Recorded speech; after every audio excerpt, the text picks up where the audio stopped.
चलिए आज हम वर्ग 10वीं के चैप्टर 5 का एपी चैप्टर यानी अर्थमेटिक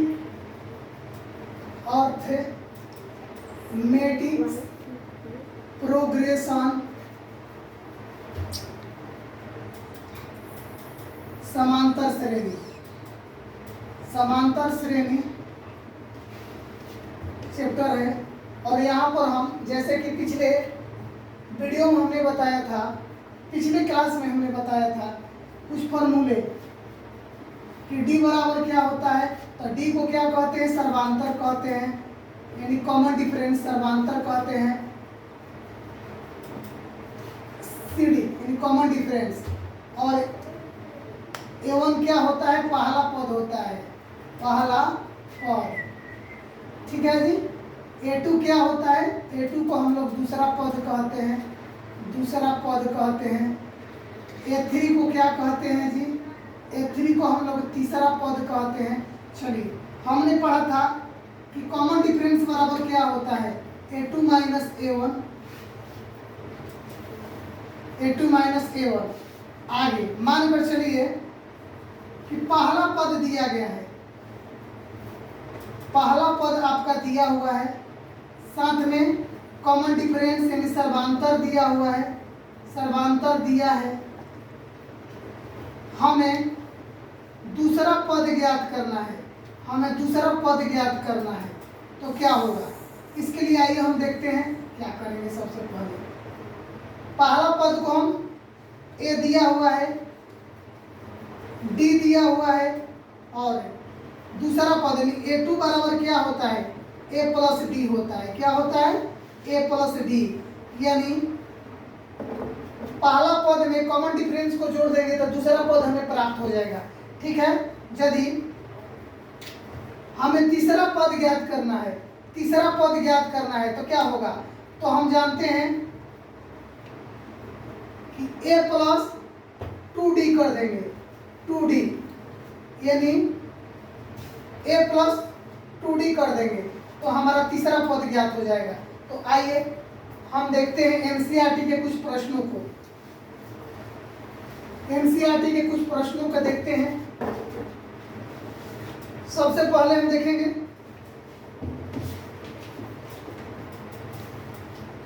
5.1 का ये प्रश्न कह रहा है ना कि निम्नलिखित में प्रत्येक एपी के प्रथम पद तथा सर्वांतर लिखिए। कह रहा है कि निम्नलिखित में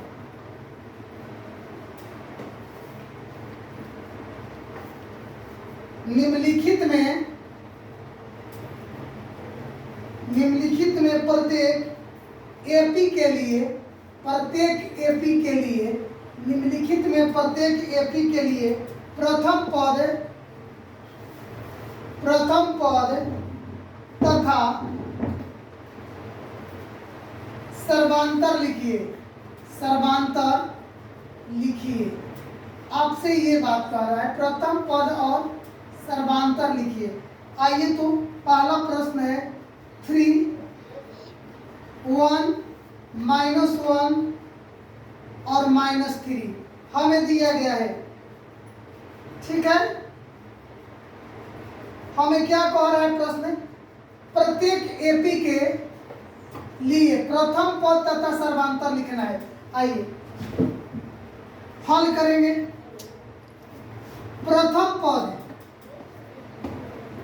प्रथम पद जो किसी भी प्रश्न का शुरुआती अंक जो दिया रहता है वही प्रथम पद कहलाता है। तो प्रथम पद आपका 3 है, यानी कि A1 बराबर 3। हमसे कह रहा है कि इनका सर्वांतर ज्ञात करना है, अर्थात हमें डी ज्ञात करना है। तो डी बराबर क्या होता है? A2 minus A1। आइए हम निकालते हैं। चलिए A2 दिया गया है 1 और A2 दिया गया है 1 और A1 दिया गया है 3। 3 में से 1 में से 3 को घटाएंगे -2 आ जाएगा, अर्थात D का मान आ जाएगा -2। ठीक है। ये पहला प्रश्न हो गया। चलिए दूसरे प्रश्न पर आते हैं हम। बाबू आराम से बैठो, आराम से बैठो, नहीं तो समझ में नहीं आएगा। ठीक है, आइए दूसरे प्रश्न कहते हैं, इसी का दूसरा है। क्या कह रहा है जी कि -5 कामा -1 कामा 3 और 7। चलो डॉट दिया गया है। आइए क्या क्या दिया हुआ है इन सारी चीजों को। नहीं, सबसे पहले हम प्रश्न को लिख देते हैं। तीसरा प्रश्न भी लिख लेते हैं। तीसरा प्रश्न लिख लेते हैं। क्या है जी? तीसरा प्रश्न है 1/3, 5/3, 9/3 और 13/3 है जी। चलो जी, चौथा प्रश्न इसी का है कि 0.6, 1.7, 2.8 और 3.9। चलिए हमें क्या ज्ञात करना है? कहता है कि प्रत्येक का प्रथम पद और उनका सर्वांतर ज्ञात करना है। आइए पहले में दिया गया है, हल करते हैं। क्या है? a1 बराबर आपका -5 दिया गया है, a2 बराबर -1 है, a3 बराबर आपका 3 दिया गया है, a4 बराबर 7 दिया गया है। हमसे पूछ रहा है कि प्रथम पद। आप जानते हो कि a1 को ही क्या कहते हैं? प्रथम पद। ये प्रथम पद हो गया। चलो जी, फर्स्ट टर्म। आइए हमसे कहता है सर्वांतर ज्ञात करने के लिए, तो d बराबर क्या होता है? a2 - a1, जो कि a2 हमारे यहाँ दिया हुआ है। क्या? a2 बराबर दिया गया है -1 और -5 है, घटाएंगे। आइए -1 माइनस माइनस प्लस, कहता है कि 5 में से 1 जाएगा, क्या होगा? तो d का मान बाबू क्या हो जाएगा? d बराबर 4 हो गया। ठीक है, d बराबर 4 हो गए। आइए दूसरे प्रश्न तो अपना हो गया। अब तीसरा प्रश्न को हम देख लेते हैं। यहीं पर तीसरा प्रश्न देख लेते हैं। कहता है कि a1 बराबर 1/3 दिया गया है, a2 बराबर अपना 5/3 दिया गया है, जबकि a3 13/3 दिया गया है। ठीक है जी, तो कह रहा है कि प्रथम पद क्या होगा? तो प्रथम पद यानी कि a1 बराबर प्रथम पद आपका ये हो गया, प्रथम पद। चलिए जी, हमसे कह रहा है इसमें कि सर्वांतर क्या होगा, अर्थात d बराबर क्या होगा? a2 - a1। चलो देखते हैं। 2 क्या है? दूसरा पद 5/3। आगे जी a1 क्या है? 1/3। 3 का और 3 का लघुत्तम 3 ही होगा और 5 में से 1 जाएगा, तो हमारे पास बच गया सर्वांतर इसका 4/3। चलिए चौथे प्रश्न में देखते हैं। चौथा प्रश्न क्या है? कहता है कि a1 बराबर 0.6 है, a2 = 1.7 एंड a3 2.8। इसके बाद में क्या दिया गया है? कहता है कि a4 हमारा दिया है, a4 दिया है 3.9।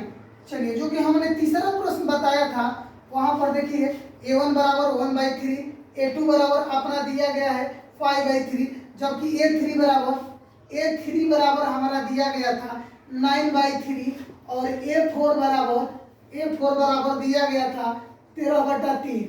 ठीक है, हल वही होगा। आइए यहाँ पर देखते हैं। कहता है कि प्रथम पद यानी a1 बराबर क्या है? 0.6। हमसे पूछ रहा है सर्वांतर यानी d ज्ञात कैसे करेंगे? a2 - a1। a2 कितना दिया गया है जी? 1.7। उसमें हमें कितना घटाना है जी? 0.6। हमें नहीं घटाने आता है बाबू, आराम से ऐसे कर लेंगे। देखो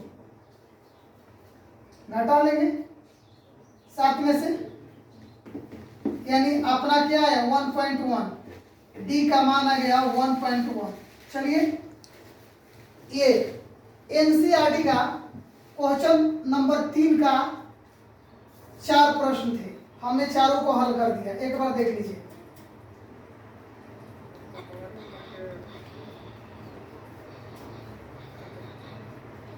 ठीक है, आगे देखते हैं प्रश्न क्या क्या है। उन सारी प्रश्नों को हम देखेंगे बारीकी से।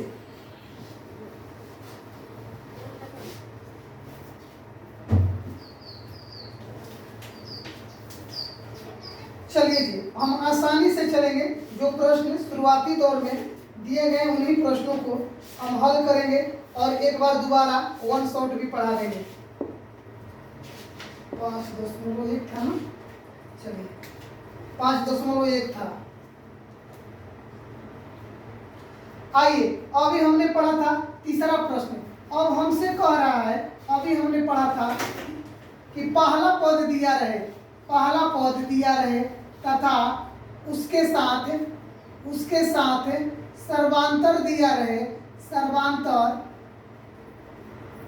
रहे, तब हम आसानी से अगला पद जो भी हो उसे ज्ञात कर सकते हैं। चलिए, प्रश्न क्या कह रहा है, प्रश्न के अनुसार ही हम करेंगे। चलिए, कहता है कि दी हुई प्रश्न संख्या 2 है, एक्सरसाइज 5.1 एनसीईआरटी क्लास 10। ठीक है, क्या कह रहा है हमसे कि दी हुई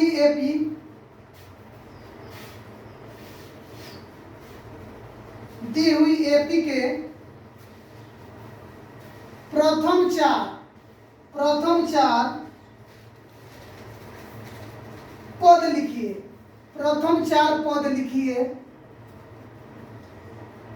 प्रथम चार पद लिखिए, जबकि प्रथम पद ए और सर्वांतर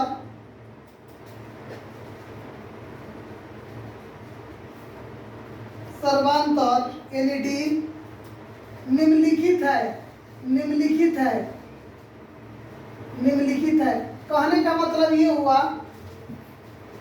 कि हमारा पहला पद दिया गया है और सर्वांतर दिया गया है, तो हमें उससे अगले 4 को पद ज्ञात करना है। पहला प्रश्न क्या कह रहा है बाबू कि a बराबर 10 दिया गया है, जबकि d बराबर हमारे पास 10 दिया गया है।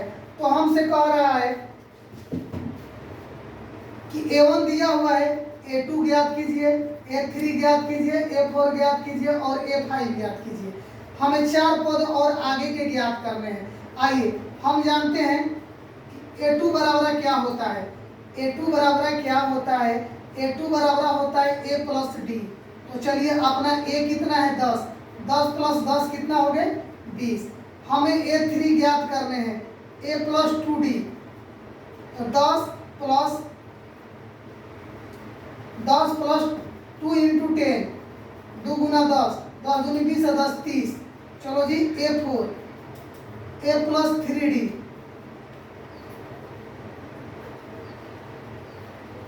a प्लस 3d, ये 40 हो जाएंगे। a5 बराबर हो जाएगा a प्लस 4d, तो 10 प्लस 4 गुना 10, 40 10 50। तो चलो बाबू, हम देखते हैं हमारा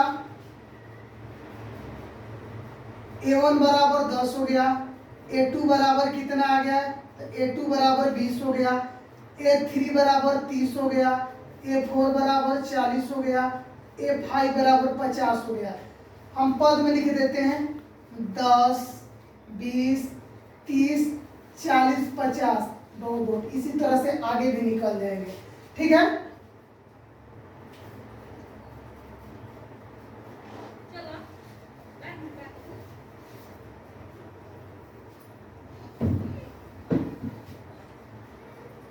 चलिए अगला प्रश्न को देखते हैं।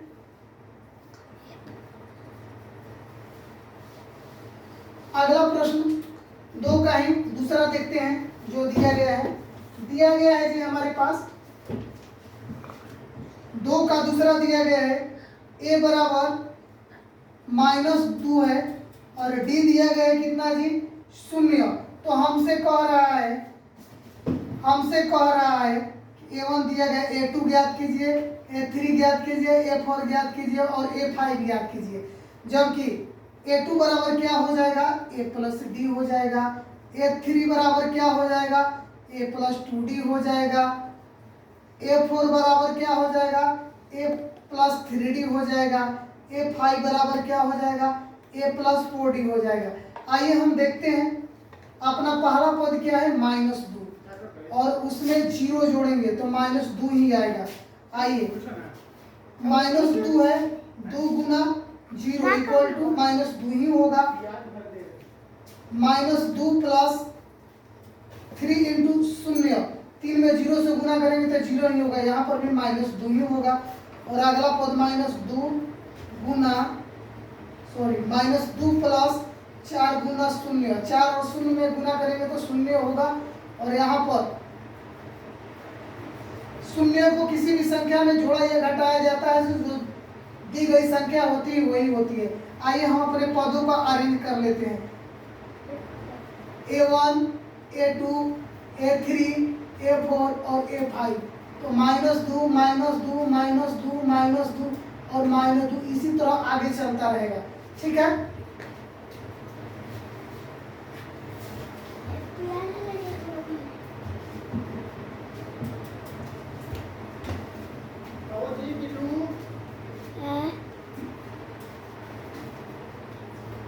आइए तीसरे प्रश्न को हम देखते हैं। तीसरा प्रश्न क्या कह रहा है, a बराबर 4 दिया गया है, जबकि d बराबर अपना क्या दिया गया है, d बराबर -3। चलिए हम ज्ञात करते हैं। चलिए हमें क्या ज्ञात करना है, अगला 4 पद, यानी अगला 4 को पद को ज्ञात करना है। तो हम क्या करते हैं, A2 बराबर A प्लस डी कर देंगे, A3 बराबर A प्लस 2D कर देंगे, और A4 बराबर क्या करेंगे, A प्लस 3D, और A5 बराबर क्या करेंगे, A प्लस 4D कर देंगे। चलो जी आइए देखते हैं। A बराबर कितना दिया गया है, 4 दिया गया है, जबकि D बराबर कितना दिया गया है, -3। तो 4 में से 3 घटेगा, 1 हो जाएगा। आगे 4 प्लस 2 गुना -3, तो 4 में 6 हो जाएगा, क्या हो जाएगा जी, -2 हो जाएगा। आगे चलेंगे जी, 4 प्लस 3 गुना -3, तो 9 में 4 घटेगा, क्या हो जाएगा, -5। चलो जी आगे देखते हैं, 4 प्लस 4 गुना -3, यानी 12 में से 4 जाएगा, -12 में से 4 तो -8 हो जाएगा। चलिए जी हमने लिख दिया। अब पदों को लिख देते हैं, कैसे लिखेंगे,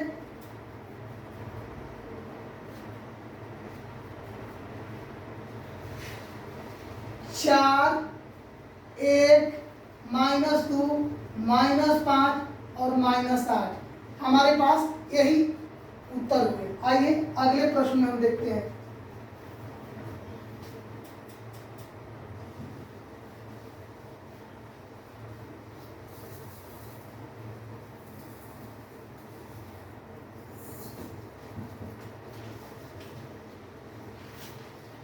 एक और प्रश्न बचे हुए हैं, चलिए इन प्रश्नों को हम देख लेते हैं। चौथा प्रश्न क्या कहता है, a बराबर अपना दिया गया है कितना, -1, जबकि d बराबर कितना दिया गया है, 1/2 दिया गया है, 1/2 दिया गया है।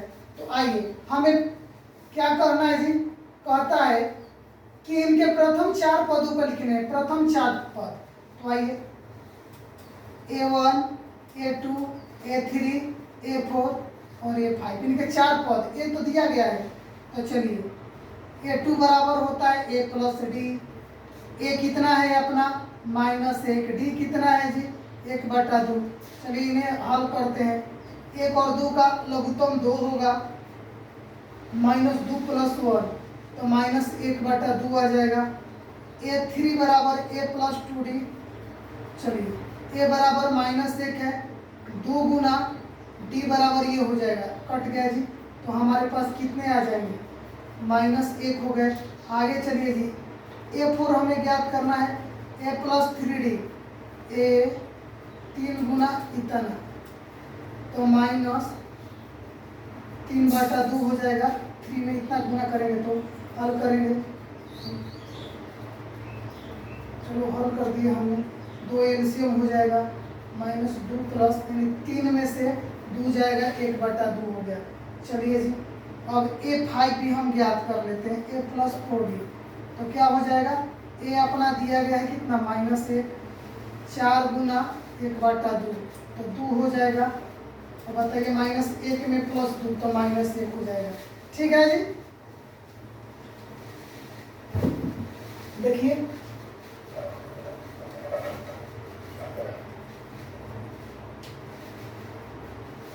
एक और प्रश्न बच गए हैं, उन प्रश्नों को भी मैं देख लेता हूं इसी में, और अगले पार्ट में हम मिलेंगे आपसे।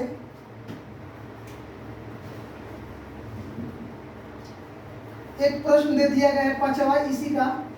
क्या कह रहा है जी, यह हमसे कह रहा है कि ए बराबर दिया गया है कितना भाई, ए बराबर दे दिया गया है -1.25, जबकि डी बराबर अपना दिया गया है -0.25। कितना दिया गया है, -0.25। तो हमसे कह रहा है क्या कि पहला पद दिया गया है और सर्वांतर दिया गया है, तो हमें अगले 4 पदों का लिखना है। तो आप जानते हैं कि A2 बराबर क्या होता है, A + D होता है। तो चलिए अपना A कितना दिया गया है, -1.25 प्लस D कितना गया है जी, -0.25। आइए हम हल करते हैं। तो हल कर देंगे तो क्या हो जाएगा, हल करेंगे तो माइनस नहीं आएगा, जोड़ देंगे, 5 दूनी 10, 2 दूनी 4, 1 5, ये 1.5 हो जाएगा। कितना हो जाएगा, यानी कि -1.50। A3 बराबर अपना क्या हो जाएगा, A + 2D। चलो जी, अपना A दिया है इतना 2, चलो जी हम जोड़ देते हैं,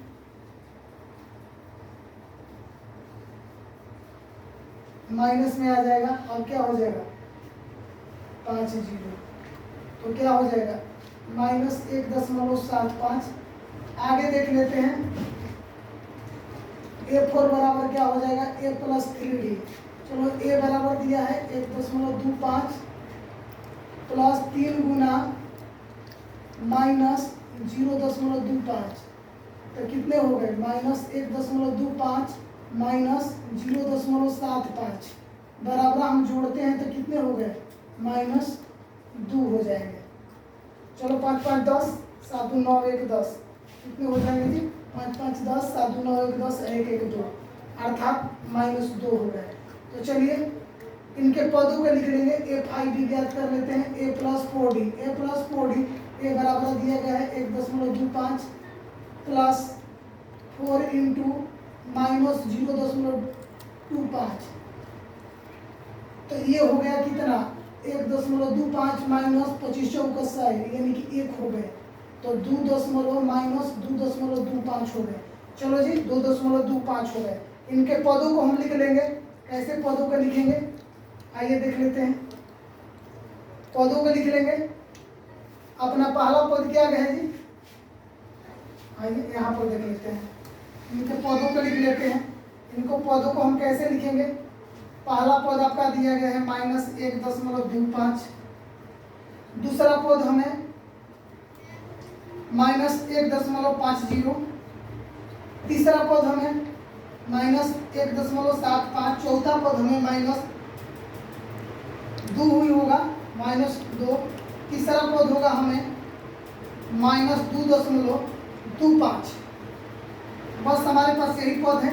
ठीक है, मिलते हैं अगले वीडियो में, तब तक लिए बाय बाय, धन्यवाद। यदि आपको हमारा वीडियो अच्छा लगे तो लाइक और कमेंट जरूर कीजिएगा। ठीक है, मिलते हैं अगले वीडियो में, जो कि आपको हम ज्ञात करेंगे AN कैसे ज्ञात किया जाता है, SN कैसे ज्ञात किया जाता है। जो भी NCERT के क्वेश्चन दिए गए उन सारे क्वेश्चनों को हम सोल्यूशन को लेकर आएंगे। ठीक है, तब तक के लिए बहुत बहुत धन्यवाद। ठीक है, मिलते हैं अगले वीडियो में।